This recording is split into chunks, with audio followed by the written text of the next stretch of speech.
നമന്യയുടെ നല്ല ചിരിയാണല്ലേ, നല്ലൊരു open smile ആയിട്ടാണ് നമ്മുടെ റെഡ് കാർപ്പറ്റിലേക്ക് നടന്നു വന്നത്. സ്ഥലം എവിടെയാണ്? കോഴിക്കോട് വടകര. കോഴിക്കോട് വടകര. ഈ നമന്യ എന്നുള്ള പേരിന്റെ അർത്ഥം എന്താണ്? ഞങ്ങളിപ്പോ ഒരു പേരിന്റെ അർത്ഥം കണ്ടുപിടിച്ചിട്ടുണ്ട്. ഈ പേരിന്റെ അർത്ഥം എന്താ? എല്ലാവരും നമിക്കുന്നവൾ എന്നാണ് നെയിമിന്റെ. അത് ശരി, എല്ലാവരും നമിക്കുന്നവൾ. എല്ലാവരും നമിക്കുന്നു. എന്നിട്ട് ഞങ്ങളും ആ ഒരു നമിക്കുന്നു. എല്ലാവരും ഇതുപോലെ ഭയങ്കര എല്ലാ സ്ഥലത്ത് ചെല്ലുമ്പോ റെസ്പെക്ട് ഒക്കെ ഉണ്ടോ? എല്ലാവരും. ഏത് ക്ലാസ്സിലാണ് പഠിക്കുന്നത്? ഞാനിപ്പോ 9th-ലാണ് പഠിക്കുന്നത്. വടകരയിൽ തന്നെ. പക്ഷെ ഒരു വടകര ഭാഷ അങ്ങനെ വരില്ല അല്ലേ? കുറച്ചുകൂടി ഒന്ന് സംസാരിക്കുമ്പോ മനസ്സിലാവും. ഈ ഡാൻസ് പഠനം എത്ര വർഷമായി തുടങ്ങിയിട്ട്? ഞാനിപ്പോ 7 വർഷമായിട്ട് ഡാൻസ് പഠിക്കുന്നുണ്ട്. 7 വർഷമായിട്ട്. ക്ലാസിക്കല് മാത്രം അല്ലേ? ക്ലാസിക്കല് പഠിക്കുന്നുണ്ട്, പിന്നെ സെമി ക്ലാസിക്കല്, വെസ്റ്റേൺ കുറച്ചിങ്ങനെ തുടങ്ങി. അങ്ങനെയല്ല, പക്ഷെ ഇഷ്ടമാണ്, ചെയ്യാൻ ഇഷ്ടമാണ്. പഠിക്കുന്നില്ല. പിന്നെ ഫോക്ക് പഠിക്കുന്നുണ്ട്. യൂത്ത് ഫെസ്റ്റിവലിന്റെ ആളായിരിക്കും അല്ലേ? യൂത്ത് ഫെസ്റ്റിവലിൽ ഇപ്പൊ കോമ്പറ്റീഷൻ കഴിഞ്ഞു. ഭരതനാട്യത്തിന് ഫസ്റ്റ് പ്രൈസ് ഉണ്ട്. അപ്പൊ ഇനി ഫസ്റ്റ് പ്രൈസ് കിട്ടിയ സ്ഥിതിക്ക് അടുത്ത ലെവലിലേക്ക് പോകാനുള്ള പ്രാക്ടീസും കാര്യങ്ങളും ഇനി ഭയങ്കര തിരക്കായിരിക്കും. ഈ ഞാൻ കേട്ടു, അതായത് ഡാൻസ് ഉണ്ട് അതൊക്കെ, പക്ഷെ എന്നാലും അഭിനയം അതിലാണ് തുടങ്ങിയത്. ഡബ് സ്മാഷ് ഒക്കെ ചെയ്ത്, ടിക്ടോക്ക് ഒക്കെ ചെയ്ത്, അങ്ങനെ അഭിനയത്തിലൂടെ ഒരു ഇഷ്ടം കൂടുതൽ ഉണ്ടെന്ന് കേട്ടു. ആണോ? അത് കൊറോണ സ്റ്റാർട്ടായ സമയം, ലോക്ക്ഡൌണിന്റെ ടൈമില് ഫസ്റ്റ് ഡബ് സ്മാഷ് ചെയ്തിട്ടായിരുന്നു സ്റ്റാർട്ട് ചെയ്തത്. പിന്നെ ഫേസ്ബുക്ക് ലൈവ് ഒക്കെ ചെയ്യാൻ തുടങ്ങി. അപ്പൊ കുറെ പേര് സജഷൻസ് വന്നു, ഡാൻസും കൂടെ ചെയ്തുകൂടേന്ന് ചോദിച്ചു. പിന്നെ ഡാൻസ് ചെയ്ത് അങ്ങനെ ഡാൻസ് കണ്ടിന്യൂസ് ആയി. ഇപ്പൊ ഡാൻസ് തന്നെ ചെയ്യാറുണ്ട്.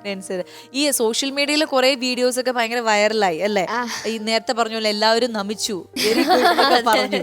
അപ്പൊ അങ്ങനെ വൈറലായ ഒരു വീഡിയോ, അത് എത്ര വ്യൂസ് ഒക്കെ കിട്ടിയിരുന്നു? ഇൻസ്റ്റയില് ഒരു വീഡിയോ 4.4 മില്യൺ വ്യൂ ഉണ്ടായിരുന്നു. ഞങ്ങളുടെ ഒരു ഫോട്ടോ പോലും ഒരാള് തിരിച്ചു നോക്കില്ല.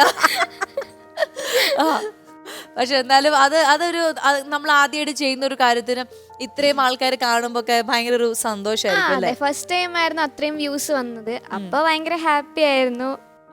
ഓക്കെ. പിന്നെ ഷോർട്ട് ഫിലിംസ് അഭിനയിച്ചിട്ടുണ്ട്, ആൽബംസ് അഭിനയിച്ചിട്ടുണ്ട്, അങ്ങനെ എല്ലാം നമ്മൾ പറയില്ല ആദ്യത്തെ ഒരു ചവിട്ട് പടി എല്ലാം കഴിഞ്ഞിരിക്കുകയാണ്. ഇത് ഫസ്റ്റ് ഒരു ചാനൽ ഷോ ആണ് അല്ലെ? അപ്പൊ ഇതാണ് നമ്മുടെ ഇന്നത്തെ അതിഥി. എന്തെങ്കിലും ചോദിക്കാനുണ്ടോ? ഡാൻസറിന്റെ എന്തെങ്കിലും ടിപ്പൊക്കെ ചോദിക്കാനുണ്ടോ? ഞാൻ നിങ്ങളെ രണ്ടുപേരുടെ ഫാൻസ് ആണ്. Thank you. എന്തായാലും നമുക്ക് കൂടെ വന്നിരിക്കുന്ന അവരെ കൂടി ഒന്ന് പരിചയപ്പെടാം. നമസ്കാരം, എല്ലാവർക്കും റെഡ് കാർപ്പറ്റിലേക്ക് സ്വാഗതം. നമസ്കാരം. ഉണ്ണികൃഷ്ണൻ അല്ലേ? അതായത് ഉണ്ണികൃഷ്ണൻ എന്നുള്ള പേര് ചേട്ടനെ ചേരൂ. അത്ര ഓമനത്തുള്ളൊരു മുഖം, അച്ഛനും അമ്മ അറിഞ്ഞിട്ടൊരു പേര് പോലെ ഉണ്ട്. തീർച്ചയായും.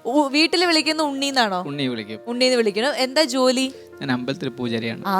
അത് പറ, അത് നമുക്ക് തോന്നും അമ്പലത്തിലെ പൂജയൊക്കെ. അങ്ങനെ ഒരു പാവമാണെന്ന് തോന്നുന്നുണ്ട്. അപ്പോൾ അച്ഛനാണ് പറഞ്ഞതെന്ന് പറഞ്ഞു ആദ്യമേ ഈ ഡബ് സ്മാഷ് ഒക്കെ ചെയ്യണം എന്നുള്ളത്. അപ്പൊ എങ്ങനെയാണ്, അതായത് മോൾക്ക് അത് ചെയ്യാൻ ഒരു കഴിവുണ്ടെന്ന് തിരിച്ചറിഞ്ഞൊരു നിമിഷം ഉണ്ടാവുമല്ലോ? ടിവിയില് പരിപാടി കണ്ടുകൊണ്ട് അങ്ങനെ ചെയ്യും. അപ്പൊ നമ്മൾ അതിന് കൂടുതൽ സപ്പോർട്ട് ചെയ്തു. അതാണ് തുടക്കം. അങ്ങനെയാണ്. പിന്നെ ഡാൻസ് സ്കൂളൊക്കെ ചേർത്തു. പിന്നെ ഡബ് സ്മാഷ് ഒക്കെ എടുത്തു കൊടുക്കാൻ നല്ല ഇഷ്ടമാണ്, ചെയ്യുന്നുണ്ട് നന്നായിട്ട്. അതുകൊണ്ട് പിന്നെ എല്ലാരും നല്ല സപ്പോർട്ട് സോഷ്യൽ മീഡിയയിലും ഉണ്ട്. മനസ്സിലായി. ചേട്ടൻ അങ്ങനെ എന്തെങ്കിലും ആഗ്രഹമുണ്ടോ? അഭിനയം, പാട്ട്, അങ്ങനെ എന്തെങ്കിലും? ഞാൻ ചിത്രം വരയ്ക്കും. പാടാൻ അങ്ങനെ അറിയില്ല, നമ്മൾ അങ്ങനെ ഒരു വളർന്നു വന്നിട്ടില്ല, അവസരം വന്നില്ല. ശരി, അപ്പൊ എന്തായാലും പരിചയപ്പെട്ടതിൽ സന്തോഷം. ഇനി നമുക്ക് ചേച്ചിക്ക് കൊടുക്കാം. ചേച്ചിയുടെ നമസ്കാരം. പേര്? ഹേമ. ഹൗസ് വൈഫാണ്. അപ്പൊ നമ്മുടെ നമന്യയുടെ കാര്യങ്ങളൊക്കെ നോക്കുന്നതും കൂടെ എല്ലായിടത്തും ഓടി നടക്കുന്നതും ചേച്ചിയാണ്. വീട്ടിൽ എങ്ങനെയാണ് നമന്യ? അത്യാവശ്യം വാശിയുള്ള ഒരാളാണ്. പിന്നെ നമ്മള് നമിക്കണോന്ന് പേരിട്ടുണ്ട്, എപ്പോഴും നമിച്ചിരിക്കണം. അതാണ്. എല്ലാം നല്ല സപ്പോർട്ടാണ് ചെയ്തു തരാനും. പിന്നെ വാശിക്ക് വാശി എല്ലാം ഉണ്ട്. അതെ. പിന്നെ പഠിത്തം, ഡാൻസ് എല്ലാത്തിലും മിടിക്കുകയാണ്. കുഴപ്പമില്ലാതെ പോകുന്നു പഠിത്തമൊക്കെ. ചേച്ചിയുടെ മനസ്സിൽ എന്തെങ്കിലും ഒരു ആഗ്രഹമുണ്ടോ? നമന്യ പഠിച്ചു വലുതായി കഴിയുമ്പോൾ ഈ ഒരു മേഖലയിൽ തിളങ്ങണം, അങ്ങനെ എന്തെങ്കിലും ഒരു ആഗ്രഹം ഉണ്ടോ? അങ്ങനെ നല്ലൊരു ജോബ് അത് അവൾക്ക് എന്താണോ ഇൻട്രസ്റ്റ് അതിന്റെ കൂടെ പോവാന്നുള്ളൂ. അത്രയേ ഉള്ളൂ. നമ്മളായിട്ട് അങ്ങനെ ഒന്നിനും ഫോഴ്സ് ചെയ്യുന്നില്ല. അവൾക്ക് എന്താണോ ആവാൻ ആഗ്രഹം അതിന് സപ്പോർട്ട്. നല്ലൊരു ജോബ് എന്ന് മാത്രമേ ഉള്ളൂ.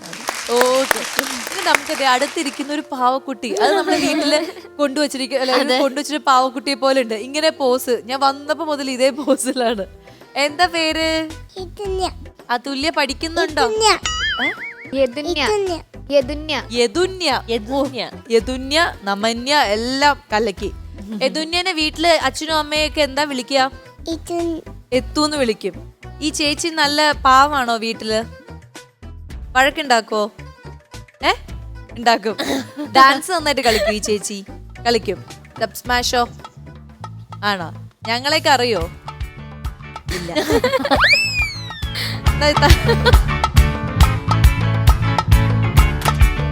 അറിയാനൊന്നും ഇല്ല, അങ്ങനെയൊക്കെ പോണു, അത് വേറെ കാര്യം. ഈ ചേച്ചിനെ എന്നാ ഞങ്ങൾ ഇവിടെ നിർത്താം. ഇന്ന് തിരിച്ച് വടകരയ്ക്ക് വിടുന്നില്ല, ഓക്കെ ആണോ?